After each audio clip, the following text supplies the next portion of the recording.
Okay, so this is the session I'm calling the team invasion. Now, as Sharon said, some of you may not know about this little icon here, Microsoft Teams. How many people know about Slack? Right, so Slack, Microsoft Teams, that's largely the teaming invasion. And they're invading not just Yammer, I could have put in Workplace as well up here. So, you know, those of you, who's on Workplace here?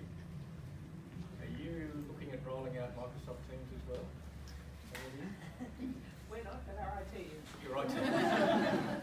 Good answer. Good answer. So this is what's creating sort of confusion. Right? So, and what I've been told is that it can be quite extreme. So what we've got here, I've got Professor Kai Riemer with us from Sydney University, who has a perspective on the damage that complexity can form. I have to mention another academic partner, I guess, because we've also worked with Stanford, right? And Stanford, you know, being Stanford, they've got moonshots, right? And their moonshot is to develop a standard for digital interaction. And they're attracted by SWOOP's data, that's why we collaborated. And they're calling it peace data because they're going to create world peace through this digital standard for interaction. Okay, so if you want to read more about it on our website, I guess we will have links to a paper we wrote that's in Psychology Frontiers or something like that on this peace data, and there is some data that's provided on diversity and how genders interact and so forth. So Kai's actually going to describe what Teams is, or at least his perspective of it, and give you some, at least the academic view of what this complexity might lead us into. And then I'll follow up with some specific stuff. Over to you, Kai. Thank you.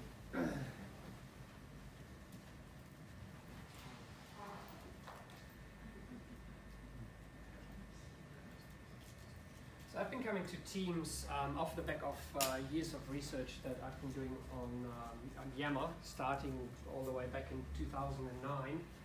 And I've done a few studies around Yammer and Yammer adoption. So we've gone into workplaces and talked to people, but we also looked at actual communication data and did a lot of work around what is Yammer, what is it being used for, right? Is it a project management tool? Is it a sort of a breaking down silos at a global level? Is it used at a more micro level? And we've done a few studies around this, and then we've got involved with these guys because, as Laurie said, they have really interesting data. Did a bit of work around groups in Yammer, which we presented last year. And now, increasingly, companies get involved with teams, right? Because IT is all excited, there's a new gadget, a new widget, shiny new, so we roll it out. And it comes with the promise to, again, revolutionize the way we work, right? Because it's always the same story. And if you have noticed, the story around technology is always positive. The outcomes are not necessarily so, right? So I had to kind of laugh internally a little bit about, you know, wanting to bring about world peace with social media data. Social media is not exactly known for creating peace and harmony, right? And so that's a good moonshot initiative. It's either world peace or curing cancer. We're not claiming to do either. But what we do is we go into workplaces and we have a look what people actually do. And so we're doing a study at the moment in a large corporate here in Sydney, which shall remain unnamed because it's not important.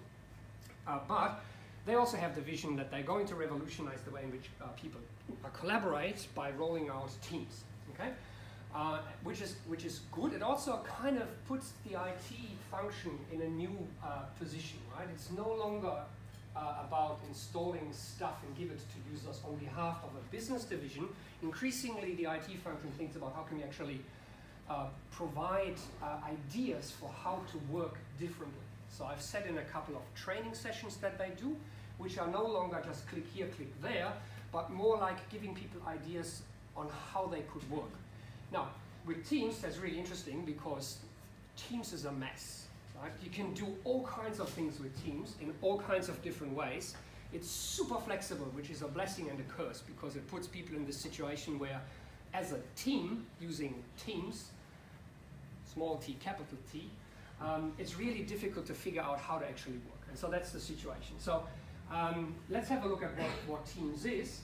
And basically it's a matter of viewpoint. So some people, this corporation in particular, they run with the idea that this is a digital workbench, meaning that you actually collaborate around documents. So in Teams, you can upload documents. It kind of sits on top of SharePoint in a way.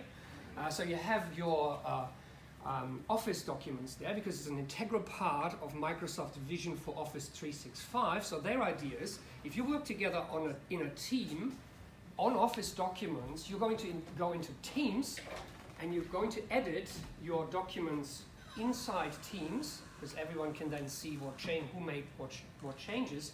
You can then annotate the documents. You can also have a conversation about the documents. You can also have conversations outside of those documents. You can edit those documents in Teams, in the web application of Teams, on the iPhone, in the iPad. And depending on which platform you use, you have different features. So it's a mess. So the first question is, how should I edit my documents?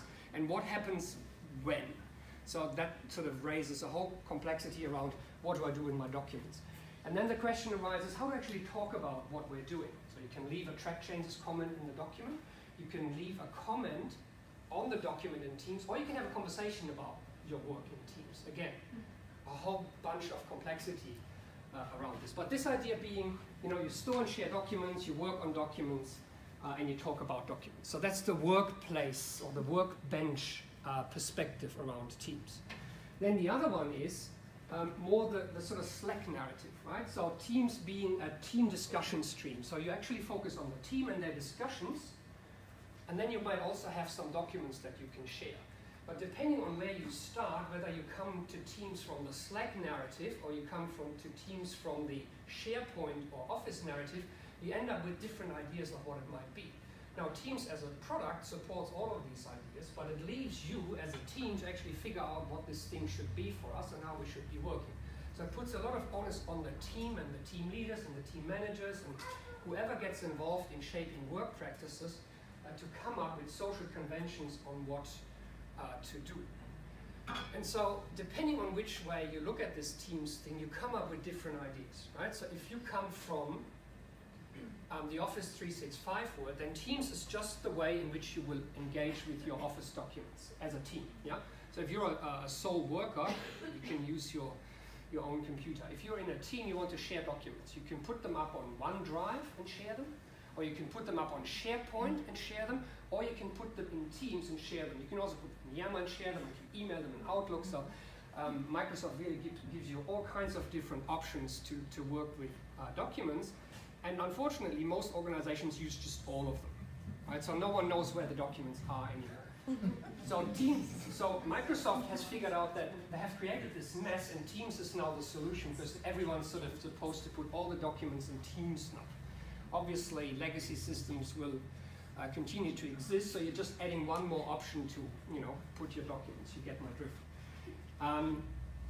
If you're coming from Yammer, then Teams is a pretty big irritation because we're already talking here. We have all our communications here. We've got groups here. Why should I create Teams now that can potentially do what the groups do?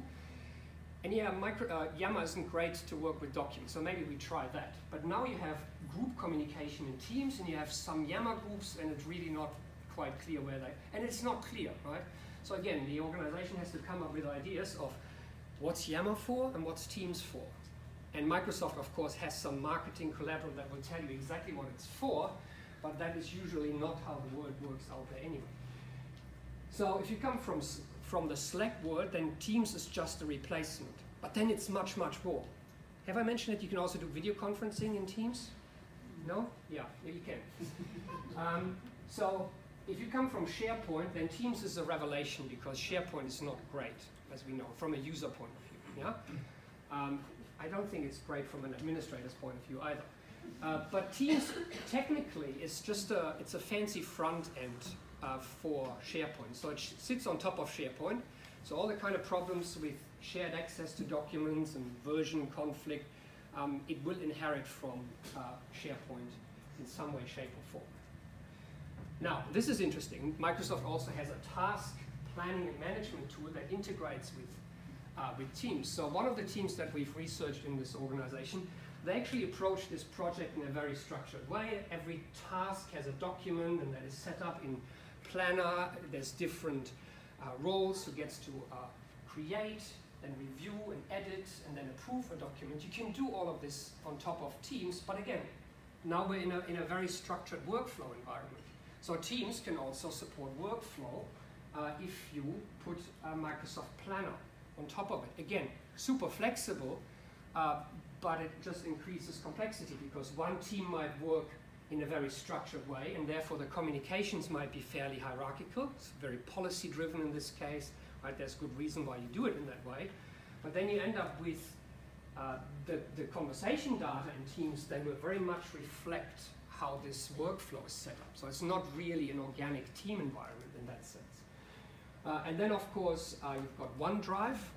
So oftentimes, if you have Office 365, you now have the option to put your documents in OneDrive and share them with your colleagues, or you put them in Teams where you have your colleagues.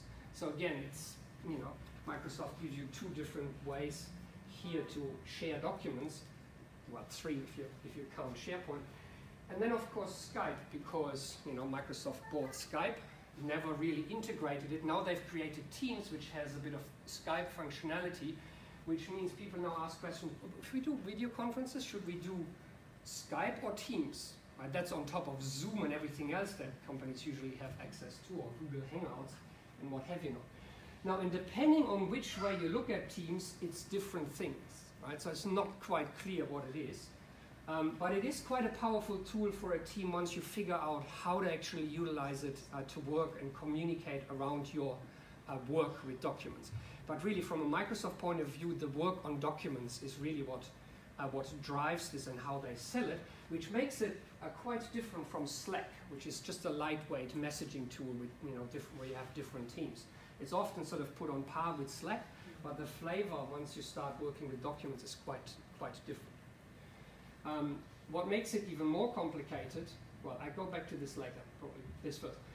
What makes it even more complicated is that depending on whether so you have three options to actually edit a document. You can either edit it in Teams, it opens in the web environment, web version of Microsoft Word inside Teams, or you can open it in your desktop Word, but it is still linked, so it's still that SharePoint link, or you can edit it on your iPad or mobile device, but depending on how you do this, you have different sets of features available, and especially if you work as a team, for example, annotating or commenting documents, you have different kinds of features. So people who work across different platforms as a team doesn't really work, because you cannot see the same things. So again, Microsoft is lagging behind in bringing some of those platforms to the same level of features that the desktop app has, right? And that's a bit of a problem. And finally, sort of, hang on, what am I doing? So Microsoft gives you something like this, and I think this is where the communication or the conversation might be going. So they have ideas that this is sort of a chat-based workspace. Of course, Yammer they call enterprise social, but you also got these other things that they give you like 3 bullet points of what it is. But they're quite generic, and they already overlap here. If you read carefully, then you will realize that there's already not quite distinct there. So there's lots of open questions, and I just put them out there, right? So it's not clear what teams will become in an organization, right? It's not one thing, it's many things depending on how you use them. And it depends on what platforms you use alongside it. If you already have Yammer, then you will do certain things in Yammer that you could also be doing in Teams, yeah, or not. And so how structured is the work environment? Who gets to create new teams and spaces? And then the question is, to what extent is the social graph, and this is interesting for SWOOP, interpretable in the same way as in Yammer? Because you end up with very different conversations and dynamics depending on how a team comes to this tool. Is it more structured and workflow based? Is it more centered around documents? Or is it used more in a Slack-like way, just for lightweight communication in a team? Depending on which way you look at it, you will end up with very different conversation data and then with a very different social graph. And so the question then is, if you go, this is for you guys, when you go to a Teams environment, should we have documents potentially as actors in the network? Because a lot of communication might actually center around a document, which could actually sort of be visualized as an actor that draws likes and engagement, right? So that's a whole different way of thinking about it. In Yammer, documents have always been sort of incidental. You hang a document of a conversation or you put it somewhere, but here documents become very central to the conversation. Yeah. So that's all I got. So, and again, right, that's what we academics do, right? We ask lots of questions, we haven't seldom have any answers to them. So I meant to have a solution. Okay, you go with the solution then. We reverse. I thought you were going to have a position on this. I do have a position on it. It's a mess. It's a mess. Which makes it super interesting from a research point of view, but it also challenging, of course, from an adoption point of view. Much more challenging than Yammer ever was. Okay, so yeah, one of the things that Kai said, I totally agree with that. Sort of, the inner loop, outer loop. Who knows about the inner loop, outer loop? Who's had enough of it? Who thinks that teams don't really work like that, and it's not as simple as that? So this is the sort of position that we took. Now, my first experience with understanding whether people really knew what sort of group they were building was when we did the last workplace by Facebook benchmark. We looked at something like 1,300 teams. And they were teams because people said, I'm forming this group and it's a team. Because workplace forces you to do that. So when you start a team, a group, you've got to say, I'm a team, I'm a community, I'm a forum, I'm a social group, I'm an announcement group. And 57% of the people said they were a team. What do you think the average size of those teams was? Any guesses? 10? Any others? 15? Any others? 257. So they're not really teams, are they? They might have started as teams. So teams, just because you thought you started a team, doesn't mean that next week or next month you're still going to be a team. So we're taking a position that people don't really know what they're going to end up being. They may be happy, they may be unhappy the way it evolves. So we think that we should measure what they are in behaviour. So we've taken our social network science and we've applied the personas to teams as well. So your team will have a persona. And once you've got that persona, then there's two questions. Are you happy with that? You started as a team, but you're looking like a forum. Are you happy with that? So you can still be a forum. But if you really wanted to be a team, then you need to do something. You need to change. So that's the position you're in. But once you make that decision, then you can decide what's the most appropriate team to be on.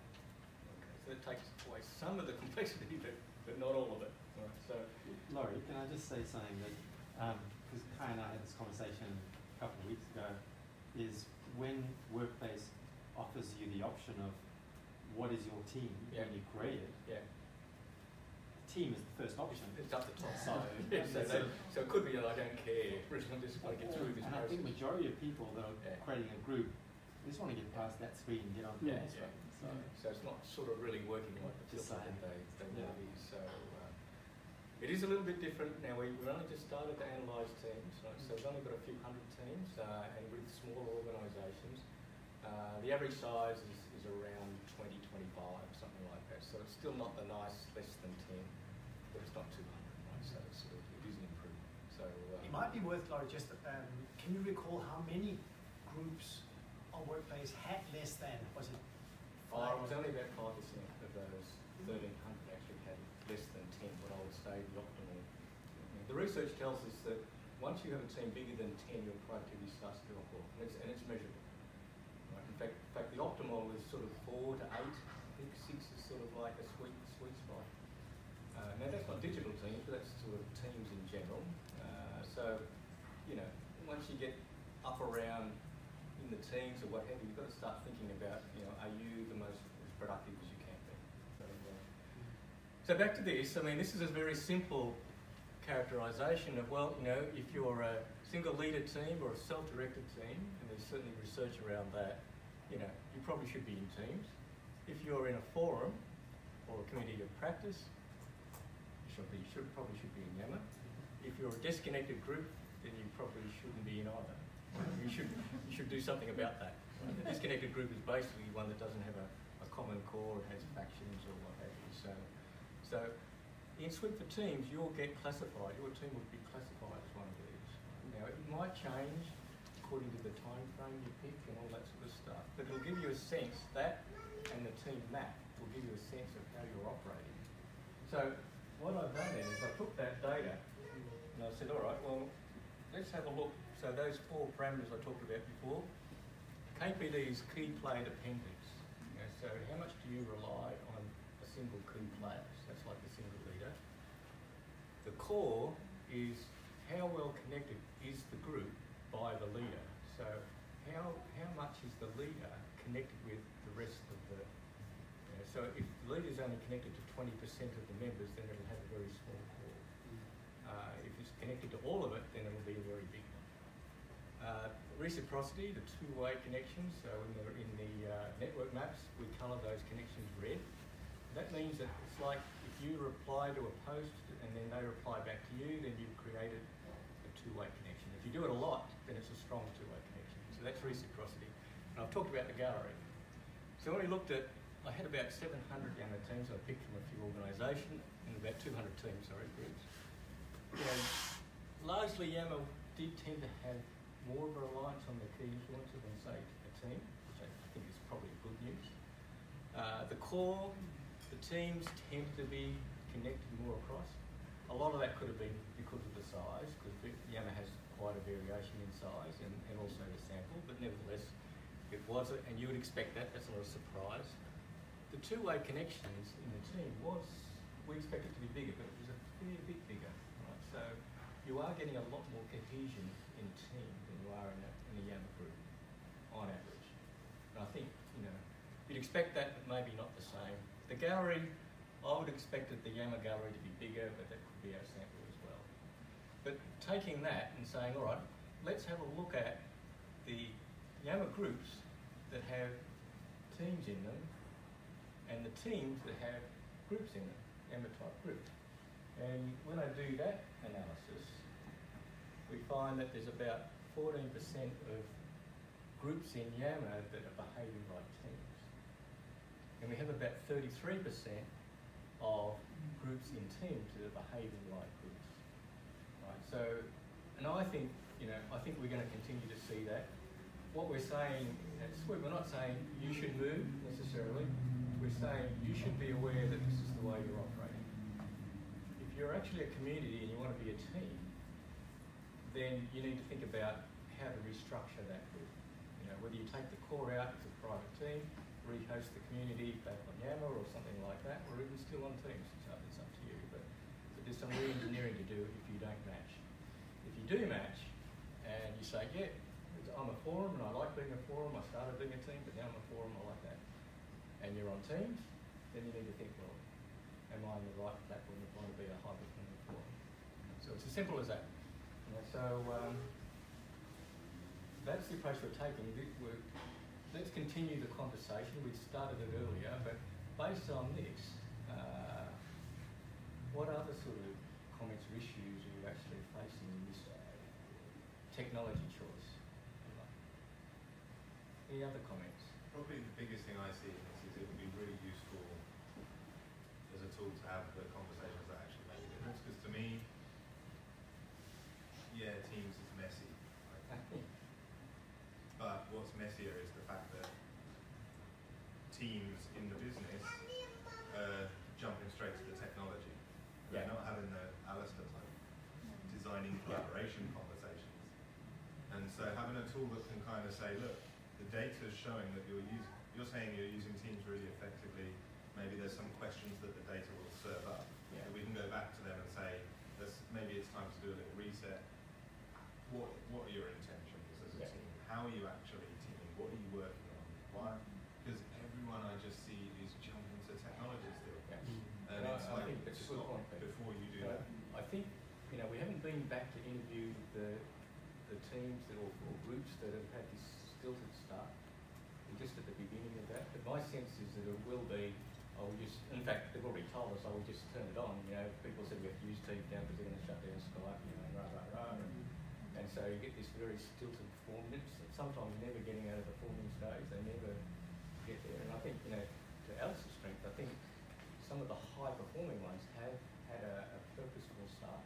Now, interestingly, projects tend to have a purposeful start, don't they? Like, so project teams tend to start and get to maturity pretty quickly. So you can even learn from that, because project teams start that way, don't they? Whereas other teams, organisational teams, they can just float along. The purpose of those ones are important. I did some sessions with PMO group that were actually project team, crickets, because they actually don't work together, so that they work with others. And if you're going to teach a team, make sure it is the team that are working together. Yeah. Don't just teach an organisation, because an organisation isn't the one that's actually going to work in a team. Okay, so start from your senior leadership in terms of the buy-in and how they can work together, because they're usually in a smaller storming team as a part of a project. Start from them, where they've got their own core. Then take them down by the group and do it that way. You're going to get much better traction. And instead of doing training, do half-day kind of workshops, 2 to 3 hour, sit down. What do they do? How could they do this better as a group? It's a much better way to do it, because then you're talking better collaboration and communication. What do people feel about that, the top-down approach that we're talking about here? I mean, Yammer, it's a given. Yeah, but you know, is your leadership teams, you know, it'd be nice to think that you had a very cohesive leadership team that was working first and that would be propagating down. But what do others think about that? I think you're right, basically, that leadership had a different role in this. But the important thing, when you get down to the team level, teams operate differently and have different needs. So it's one of the principles we talk about in design collaboration is the principle of collaboration touch points. So as a team, who do you need to collaborate with in order for your part of the process to be successful? Work that out. That's a business question. It's not a tool question. Sort that out. What kind of knowledge needs to be moved between those touch points, and then look at the tools you have available to you and say, okay, which of those are going to fit that need? I think that's the flip side of the side of the tools. We don't want to do that. We want to start with how do you want to operate to be successful. One of the really interesting comparisons actually would be, once you get a collaboration touch point map, to compare that to the SWOOP results, to say this is what's actually happening, this is what should be happening. Which is actually the idea of the group.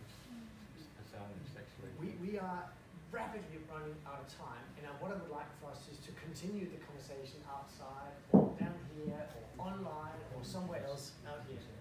Yes, actually, you might have noticed that we have small people in the room.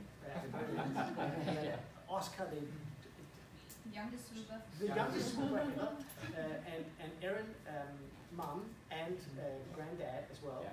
Erin is actually behind all the graphics, the tote bag, everything you see from SWOOP in terms of graphic from Erin, and we're so glad you could join us here towards the 7 minutes today. Thanks, Erin. If I'd known that grandkids were so much fun, I would have had them first. We have to wind up for today. I would like to thank very much the whole SWOOP team for bringing all this to life today. I'm incredibly proud of. It's not often, those of you who know us well know we're a fully virtual team. We rarely get together, all of us. And I'm always getting almost teary by having the whole crew here today. It's really wonderful to see you all here. So thanks, Emily, thanks, Marianne, thanks, Sharon, thanks, Brian. It's been great seeing you, being with you here today. I also just want to thank all of you for coming up here. I know it's a whole day you're taking out, and I hope it's felt valuable. And what we wanted to do, we really want to help build community, help bring people together and have valuable conversations, and that's why I said we call it SWOOP Chat. We have to continue those outside of this room, because I know you all got to go places to go. So I hope we'll see you either at future events here or other events that are around, whether it's in Melbourne or wherever in the world we might see you. So thank you so much for coming. Hope to see you out there again, and let's continue the conversation outside. And Sharon. Oh, yes. sorry. A few people have asked for some slides, so if anyone's interested, I've got my card here. If you want to contact me, and if they're from a presenter, I can ask the presenter if they're okay to share them, or obviously any of our slides we're happy to share. Yes. So just let you know if you'd like. Also be writing out to you about the engagement surveys. If you have a company one and you're using SWOOP, I want to hear from you so we can have a talk about how we can progress that research. And you got another like 6 or 7 hours to download collaboration until the whole thing expires. Yes, if you can leave your name tags on the way out, so we don't throw them out, that would be fantastic. And thank you so much for coming, and see you next year.